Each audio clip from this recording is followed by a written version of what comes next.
Ecco, come vedete io sto lavorando in questo negozio che è mio e sto facendo un bel shampoo che ci vuole per i cervelli ragionare meglio, perché se lo shampoo è fatto male i cervelli non ragionano bene.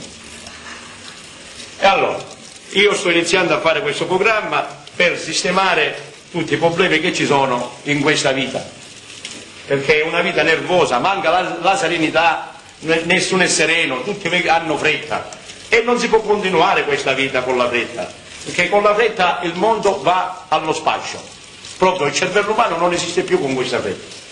Quindi io annuncio che prima di tutto dobbiamo essere uniti con una serenità immensa, proprio questa serenità non deve finire mai, perché siamo proprio allo sfascio, stiamo arrivando precisi, proprio abbiamo mezz'ora di tempo per migliorare, quindi cerchiamo di mezz'ora di tempo per migliorare, quindi cerchiamo di arrivare subito, di mettere questa serenità nel mondo, perché non si può andare avanti così tutti che hanno fretta e la gente che fa incidenti, tamponamenti, si mangia male, quindi io ripeto cerchiamo di essere sereni, di avere una vita più serena, più sana, meglio.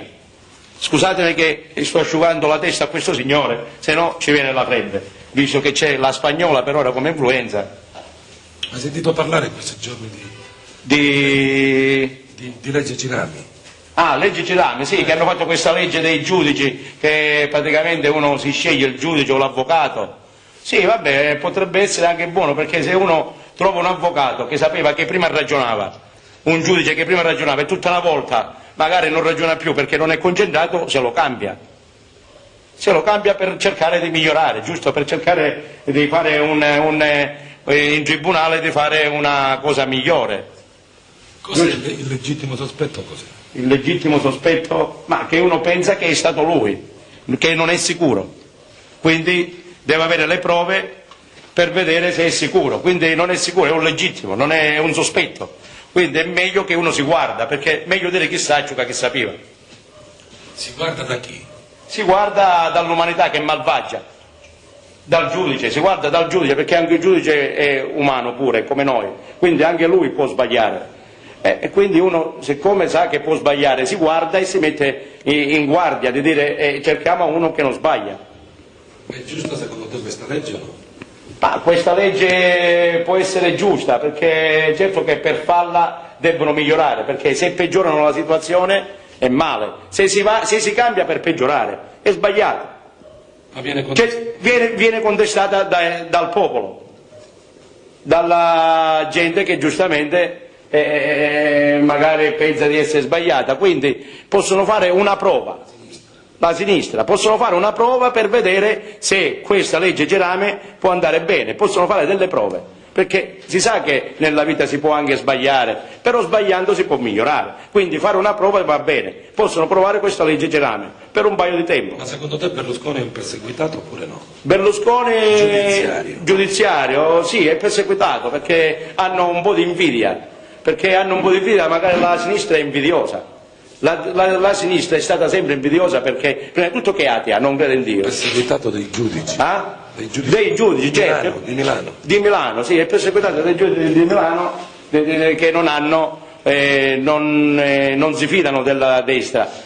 Nella vita ci vuole la democrazia, dobbiamo ritornare come una volta, quando eravamo liberi, che c'era il lavoro per tutti. Non si può continuare con questa sinistra o con questa. Qua la gente ha bisogno di lavorare, c'è bisogno di serenità, la dobbiamo finire o destra o sinistra o centro, ci vuole lavoro.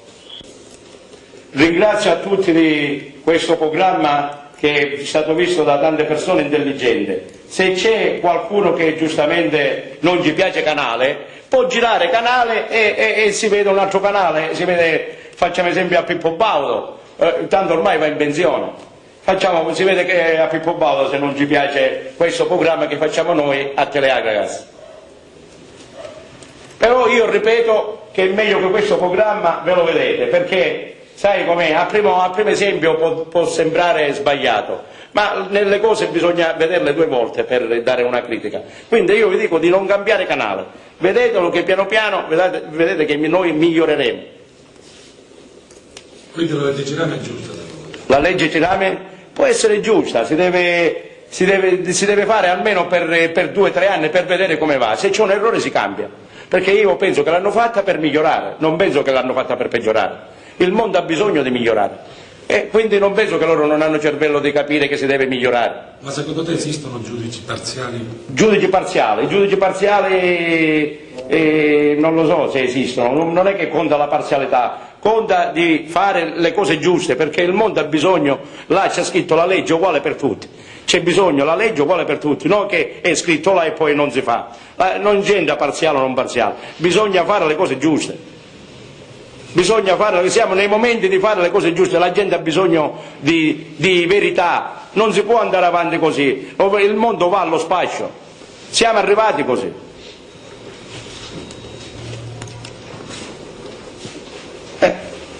Anche i bambini che vedono queste cose, che vedono questi governi, come l'altro ieri si sono presi a Pagnettuna, chi ducette una gomitata, nella Camera, al Senato dove era, è sbagliato, i bambini dicono, ma è un esempio sbagliato. Pronto?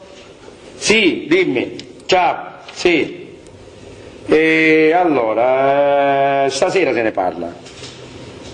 Alle 8:15, dai, va bene? Ciao, state bene, ciao. Alle 8:15 stasera, ciao. Allora, lo scrivo, hai visto? Si lavora belli, con calma, e lavorando con calma si diventa più intelligenti, lavorando con calma si diventa più intelligenti.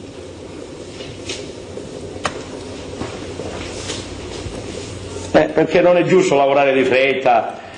Non è che può andare avanti solo il denaro nella vita, perché andando solo il denaro avanti nella vita poi può succedere che finisce male, perché non conta solo il denaro, contano tante cose. Il lavoro si deve fare bene, è ora di impegnarsi nel lavoro, di lavorare bene, di non avere fretta, perché tutta la gente è scontenta, va uno a spendere il denaro e poi deve essere fregato, non è giusto. Quindi ai clienti trattateli bene, così tornano di nuovo. Cambiamo argomento, Giovanni. Non vedo nel tuo salone calendari con donne nude. Sai, ci sono tutte queste attrici, tutte queste... No, non è giusto avere queste cose. Che si mostra. Non è giusto avere questi calendari così, perché che ne pensi tu di queste donne? È sbagliato.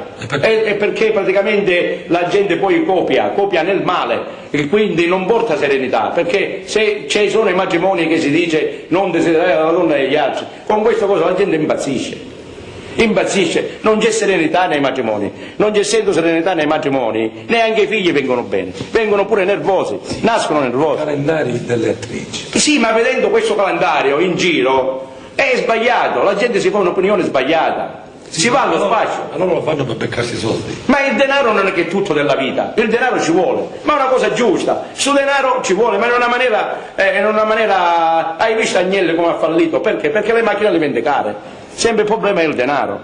Se Agnelli le macchine le venderebbe meno soldi, giusto, più basse di prezzo, e li farebbe meglio, per fare un esempio, ne venderebbe di più. Così è il calendario con le donne nude.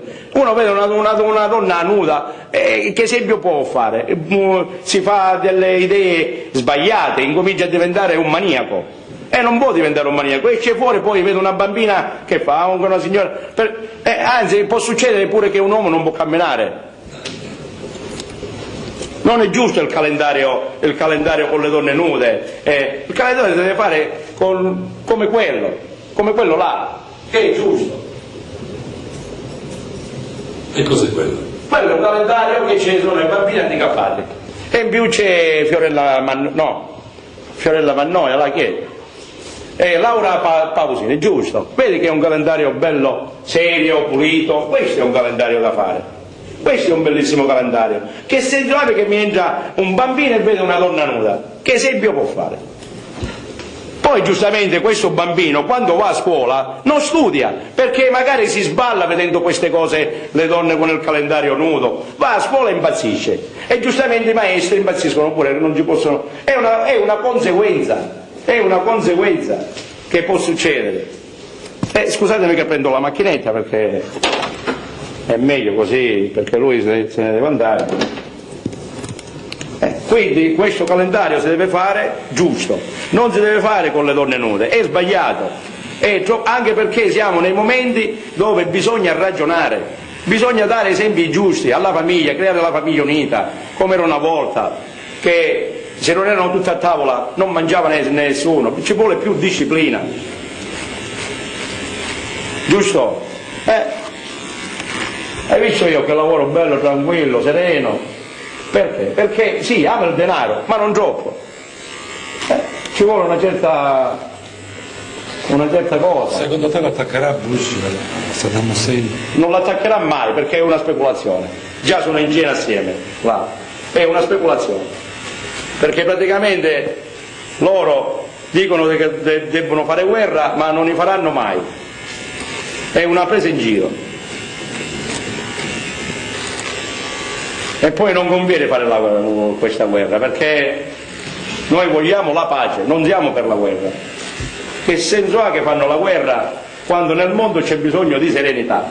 Così fanno sballare a tutti, la gente neanche può dormire pensando a queste cose, pensando alla guerra, pensando a tutti questi problemi che ci stanno nella politica. E appunto, come dicevo poco fa, ieri si sono aggrappati alla Camera, al Senato. Che senso? Una gomitata? E che è il braccio di ferro? Si spia un po' di spinaci, se li mangiano. Che ne pensi del Mullah Omar? Dell'Allah?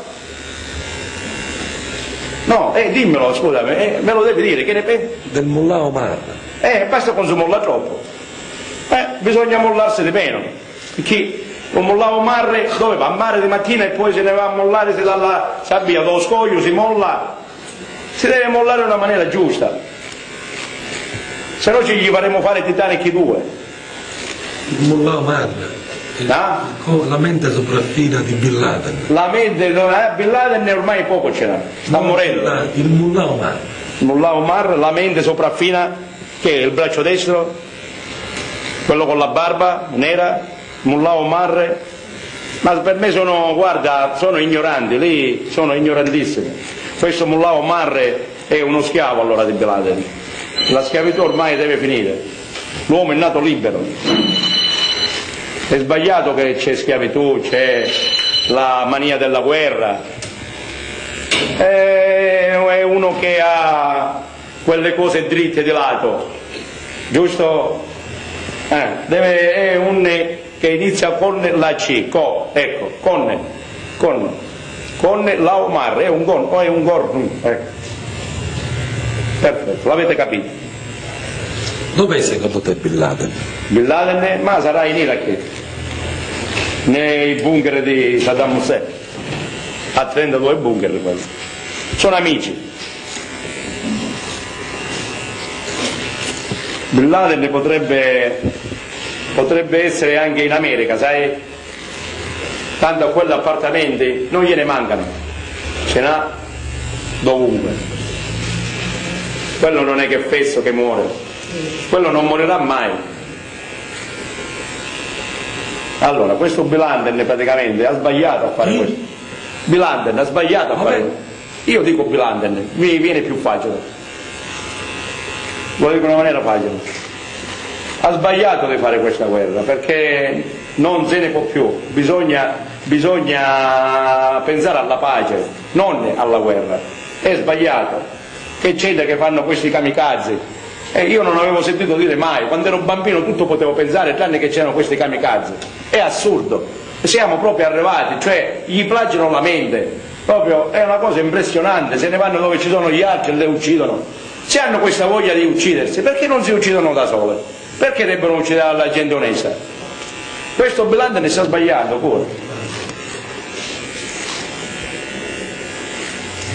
Vedete come si lavora bello, pulito, con calma. Allora parliamo pure di questa cosa della Fiat pure, che ci sono problemi. 3 minuti soltanto perché poi ci dobbiamo trasferire in studio.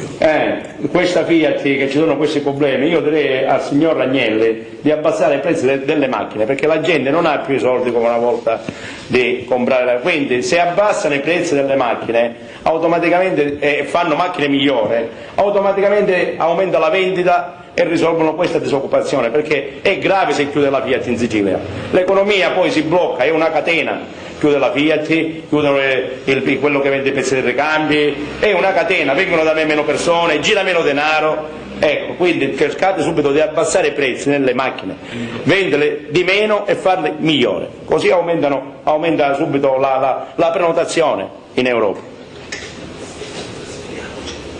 E allora, ora noi ci trasferiamo nello studio, andiamo nello studio e intanto vedetevi la pubblicità, lo sponsor di quel signore che è Cinque Mani, il calzolaio, che è bravissimo. È veramente un signore. Guardate, questo cinto me l'ha fatto lui, è bellissimo, proprio artigianalmente, vero, sì, la verità è, non si dice bugie, perché uno non deve dire mai bugie, è vero, me l'ha fatto lui. Andate da Cinque Mani, il calzolaio, via Dante numero 86, e guardatevi questo spot che è bellissimo, è un artista, lui è bravo, è un maestro della scarpa, è un calzolaio bravo.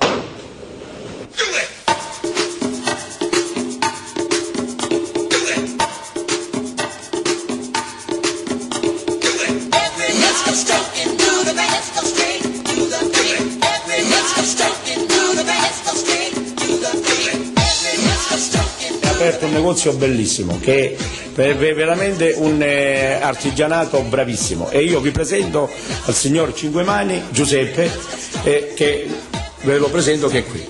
Buonasera, io sono Cinque Mani e io ho lavorato tanti anni nei migliori calzaturifici di Varese, tra cui la mia esperienza l'ho portata qua ad Agrigento. Già da parecchi anni opero qua ad Agrigento in via Dante numero 86, tra cui faccio anche scarpe su misura per gente che ha problemi e chi non ha problemi pure. A sua volta faccio anche delle cinture calibrate per chi ha bisogno. Uno deve sperare di non averne di bisogno, però se necessario vi possiamo dare aiuto, anzi non una mano, tutti e cinque se ne... E per chi c'hanno i cadra meglio ancora, perché uno non può camminare da mattina a sera con i caddacapi, e lui è un artista talmente professionista che i cadra ce li fa scomparire completamente.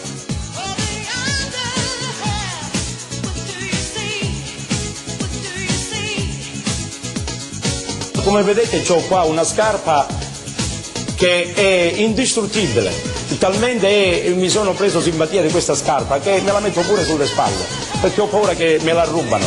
E io di poco sono venuto qua dal signor Giuseppe Cinque Mani, e lui si dedica non solo di scarpe ma di cinture, come potete vedere si dedica anche di cinture che le fa bellissime, guardate, con disegni proprio, che lui è estroso, fantasioso, quando lavora ci mette amore nel lavoro, perché vuole andare avanti, e quindi lui fa pure borse, guardate, fa pure, questa scarpa non me la levo di qua perché sono affezionato. Allora guardate, lui fa pure borse, fa cinture, fa un po' di tutto in una maniera perfetta, bellissime, proprio cose artigianali e professionisti, e lui è uno esclusivista, perché la fantasia che ha lui, guardate, questa borsa è fantastica, questa è fantastica, uno quando ha bisogno di andare in giro ci mette le cose, sono resistenti, non si rompono mai e durano una vita. E questo negozio è in via Dante numero 86, Agrigento.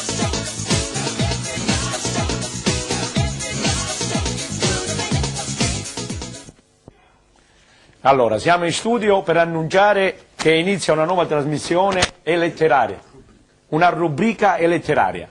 Annunciamo che inizia questa trasmissione. E voi ci mandate a noi un passo di una poesia che voi ritenete opportuno, che voi ritenete la migliore, e noi la commentiamo. Dante Alighieri, Lungaretti, Montale, Fosforo, una di tante poesie che voi, non è Fosforo, giusto? Di un personaggio importante. Voi mandate qualche poesia della storia che c'era una volta, dell'uomo di una volta, di un letterario di una volta che pensava lontano, uno che pensava lontano per dare un futuro migliore. Dante è uno che ha abbastanza cervello, abbastanza inventiva, tra cui io pure sono Bivona Giovanni che abito in via Dante, la cosa si annuncia bene.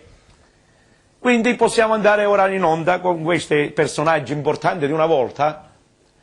Dante Alighieri, bellissimo, che siamo nell'inverno. Primo atto. Primo canto, giusto. Il primo canto di Dante Alighieri. Inverno, il primo canto di inverno che recita Dante Alighieri. Ecco, che io leggo. Allora, io devo commentare questa frase. Ecco, allora, tanto gentile e tanto onesta pare la donna mia, con della altrui saluta, con lingua deve tremando nuda, e li occhi no l'arbiscono de guardare. Allora, questa diciamo è una frase che la devo commentare, e io la commento. Luigi, perfetto. Luigi da Palermo manda questa cosa da commentare, che è veramente abbastanza. Lui dice che la donna praticamente, cioè Dante dice che la donna, questa a cui saluta, lui pensava che era una donna abbastanza sincera allora, quando è nata la donna, perché un uomo che Dante non aveva esperienza della vita della donna, non aveva questa esperienza, poi a lungo andare ha pensato questo Dante che la donna è come un gatto che non ha padrone, capisci? E Dante è rimasto deluso, perché Dante va in cerca di una donna onesta, pulita, che si sposa, che crea una famiglia, e invece lui è rimasto deluso, pensando che lui ha sbagliato di questa cosa, che la donna era come un gatto. La donna oggi si è reso conto, leggendo questa cosa di Dante, che finalmente la donna sta cambiando. Finalmente la donna vuole raggiungere il 50%. Quando l'altrui saluta, però dipende come salutava, perché a volte si saluta male. Deve salutare bene. Perché se saluta male, altrui saluta, attenzione come saluti pure, non è che perché Dante ha bisogno pure di fare anche un po' di esperienza. E quindi io dico che oggigiorno la donna finalmente ha capito, sempre Dante che aveva sbagliato allora pensando che si fidava della donna, invece ha sbagliato. Ora la donna invece, come l'ha capito, la donna ora pensa di rimediare queste cose di matrimoni, di salvare i matrimoni, e finalmente la donna il viso, allora il viso tremando nuda, e gli occhi, appunto, e gli occhi non ne lardiscono né de guardare. Vabbè, de guardare, e uno bisogna guardare, la guarda, forse lui pensava di vederla nuda, ma giustamente la donna ha sempre un po' di timore, un po' di timidezza, non è che subito arriva e si spoglia, non è che anche Dante doveva essere un po' calmo. Scusami, non è che arriva così, fiffiti. Anche Dante deve pensare che la donna ha un po' di timore, un po' di cose, che arriva così su due piedi, e subito poffete, e chi è mago che spoglia nuda? Non è che anche Dante si deve imparare a vivere. Può essere che anche Dante ha sbagliato nella sua vita, deve mettere anche Dante un po' di esperienza. E quindi ora lui la paga questa cosa. Lui paga il sbaglio che ha fatto.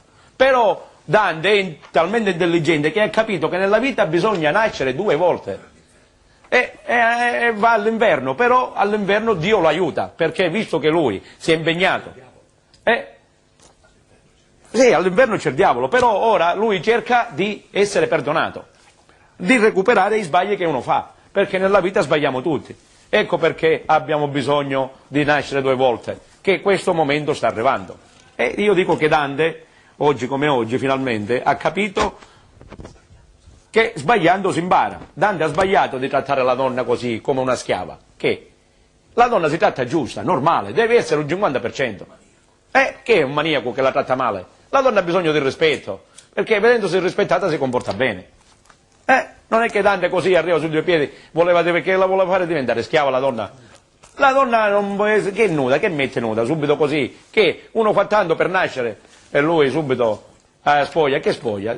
Non lo può fare questo, si deve comportare da persona civile. Quindi ora finalmente passiamo a qualche altro commento io bevo un po' perché, ecco Dante, hai pensato che a Agrigento manca l'acqua? Te lo dice Giovanni Bivona, fai venire quest'acqua, visto che tu ormai sei in paradiso. Signor Dante, ti prego di Agrigento, fare venire l'acqua. Grazie che ho bevuto, io bevo 2 litri di acqua al giorno, così si sta meglio e almeno Dio fa piovere, che è la pioggia pure che c'è bisogno. Ora leggiamo un'altra lettera, un altro... Ecco, adesso passiamo alla rubrica delle lettere. Ci scrive Clicla. Caro Giovanni, volevo farti una domanda. Lasceresti mai una donna che ti strama, che ti sta accanto nei momenti difficili della vita, che ti consola ogni giorno, che ti fa stare bene e che fa più del suo dovere per te? No. La lasceresti per metterti con una donna che verso te ha soltanto interesse, che ti utilizza anche per scopi sessuali, anche se per il momento non te ne rendi conto? Grazie, ciao. E allora, nella vita prima di tutto si mette assieme per stare uniti, non per dividersi. È giusto, fase prima uno quando si mette con una donna è per stare assieme per sempre. Quindi è inutile che uno pensa a dividersi, deve pensare a migliorare questo matrimonio, a questa vita matrimoniale che è bellissima, perché è inutile che tu pensi a lasciarla, che pensi che se te ne vai con un'altra trovi migliore? Peggio è, perché è meglio ti conosciuto non buona conoscersi, bella mia, cioè voglio dire, è meglio che tu metti l'accordo, vabbè, ti sta vicino, ti aiuta nei momenti peggiori. Ti aiuta nel momento peggiore e tu pensi che subito lei non è che è schiava tua, la dobbiamo finire questo, non è che vai con un'altra, anzi devi mettere l'unione, anche perché se capita che avete dei figli, date un brutto esempio, quindi come vai con un'altra? Il sesso tu lo devi fare con tua moglie, non puoi andare a farlo con un'altra, tu ti sei sposato per stare con tua moglie, o nel bene o nel male. Non può andare avanti questa cosa, che subito tutti pensano a dividersi, si deve finire con questa, ci vuole una vita più genuina, più veritiera. La gente è stufa di questo nervosismo che c'è in giro, con questo fatto che tutti pensano ad andare con gli altri. È sbagliato. Io voglio vedere voi appena vi cresce una figlia che ha una vita che ha cresciuti, una vita che ha fatto sacrifici, e non vi riesce bene questa figlia. C'è un altro che vi inquieta, un va brucia. Quindi pensate un pochettino anche agli altri, non è che ci vuole più da far bruciare l'occhio, a far arrivare a questo punto uno. Deve riflettere prima, di dire io voglio una famiglia sana, voglio un mondo sano, voglio i figli che possono crescere meglio. Quindi finiamolo con questi divorzi che tu vuoi andare con un'altra donna. Sesso fallo con tua moglie. E basta, se sei capace fallo con tua moglie, se no è meglio che ti resti a casa. Cerca di essere un po' psicologo, un po' di ragionare, di dire dove sto sbagliando io che voglio lasciare mia moglie. Caro Giovanni, ti scrivo questa lettera per sottoporti un grosso problema che angustia la mia vita. Sono sposato da 3 anni e mi sono accorto solo adesso di essere una ninfomane. Sono stata da un medico che mi ha detto che la ninfomania è difficilmente curabile. Sono quindi condannata per tutta la vita, secondo te? Giovanni, solo tu, forse, puoi aiutarmi. Ti abbraccio senza malizia, non pensare a male, ed attendo il tuo risposta. Allora, scusa, puoi ripetere un pochettino la lettera? Teresa C. da Palermo. Puoi ripetere per piacere di nuovo? Tutta? Quasi tutta. Caro Giovanni, ha un problema, questa Teresa C. è sposata da 3 anni e si è accorta solo adesso di essere una ninfomane. È andata dal medico e perfetto, ho capito, a posto, l'ho capito. Allora, che la ninfomania è difficilmente curabile. Sì, si può curare invece. E allora il medico avrà detto una bugia. Il medico non ha detto una bugia. Il medico non sa forse che la vita può migliorare. Cioè lei si sente una condannata per tutta la vita secondo te? Oppure? No, non deve essere condannata per tutta la vita, assolutamente. Anzi, devi reagire nei momenti difficili, devi reagire. Lì si vede se uno si forma come cervello, che nei momenti difficili deve reagire nel meglio, per migliorare, non per peggiorare. Così tu finisci, la tua natura finisce. E questa infomane è una cosa assurda. Infomane, scusami, non è che tuo marito che non è che può essere sempre in forma. Scusami, se no, come a fare? Come a chiedo che si piglia le pinnole e dopo una settimana per un tabuto? Scusami. è pure assurdo questa cosa. Quindi cerchiamo di tu levarti questa malattia del linfomane, perché così il tuo marito fa impazzire. Non è che sempre ci fa bene nel cervello. C'è una certa calma ci vuole. Non è che puoi andare, se no lo fa imbriacare, se no lo trevino, vedi che non capisci niente. E so che ci può fare, ce la fare, come che la moglie che ci vuole fare il telefono a colore, la fece imbriacare e ci fece vedere il telefono a colore, perché, insomma, è curabile. È curabile, questo infomane, tu che sei infomane, è sbagliato. È sbagliato. Non è che può essere ogni dandicchia. Chiudilo, fatti una cintura di castità. Fatti una cintura di castità. Così il più emo, anche tuo marito sta più sereno, perché un po' pensare a te che tu sempre, così che non ci impazzisci, va a lavorare, neanche voglia di lavorare c'ha, perché pensa a te che sei infomane, e impazzisci. E tuoi figli che fanno? Vedono ogni dandicchia a cena e vanno allo garden, scusami. È assurdo. Vede che il garden qui non ce n'è più garden. Ora c'è cinema per persone che ragionano. Stanno facendo un cinema nel mondo per persone che hanno cervello. Quindi se ti vuoi iscrivere in questo club, finisci ad essere infomane e vai nel club, curati, vai da questo cinema che stanno studiando per migliorare il mondo e ci vai pure tu. E curati questa, non vale l'infomane, comportati bene. È curabile, è questione di cervello. Mentalmente, le malattie si curano anche mentalmente. Mettici sta cintura, a chiave da porto io e ti chiudo. Ti chiudo sta cosa a chiave, ti faccio vedere solo a vicino e basta. Vabbè, lo capisci, certo. Scusami, non è che puoi fare questa ogni tanto, non è che fa la fare impazzire. Scusa, ma stesso che tu mangi sempre frittura, non ti viene a gastrite? Ti viene a gastrite mangiando sempre frittura, così tuo marito impazzisci.